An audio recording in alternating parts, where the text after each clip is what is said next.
മോഹൻലാലിൻ്റെ എൻട്രി ആണെങ്കിൽ പോലും എല്ലാവരും പെർഫോമൻസ് ബാക്കിയൊന്നും ഞാൻ പറയാനുള്ള. പക്ഷേ നമുക്ക് സ്റ്റോറി ലൈൻ എങ്ങോട്ടൊന്നും മനസ്സിലാവണ പോലുമില്ല. അങ്ങനത്തെ ഒരു ഇൻ്റർവ്യൂ സീനാണെങ്കിലും എല്ലാം അത് ഗൂസ്ബംപ് മൊമെന്റ്സ് ആണ്. എൻജോയ് ചെയ്യാനുള്ള ഒരു എല്ലാ ഫാൻസിനും അദ്ദേഹം നല്ല രീതിക്ക് എൻജോയ് ചെയ്യാൻ പറ്റും. അടിപൊളിയാണ്. എന്തായാലും 100 കോടിക്ക് മേലെ പടം ഉറപ്പാണ്, ഒന്നും പറയാനില്ല.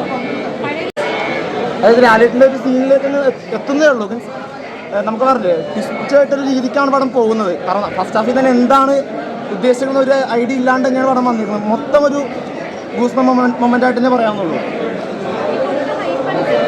അതിന് മേലെയുണ്ട് പടം ഫസ്റ്റ് ഹാഫിൽ. ഇപ്പം നമുക്ക് കിട്ടിയ ഹൈപ്പിനേലും അടിപൊളിയാണ്. അതിന് മേലേക്ക് സ്റ്റോറി ഉണ്ട്.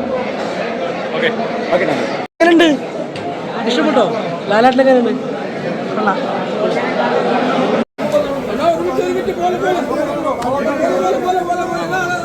എങ്ങനെയുണ്ട്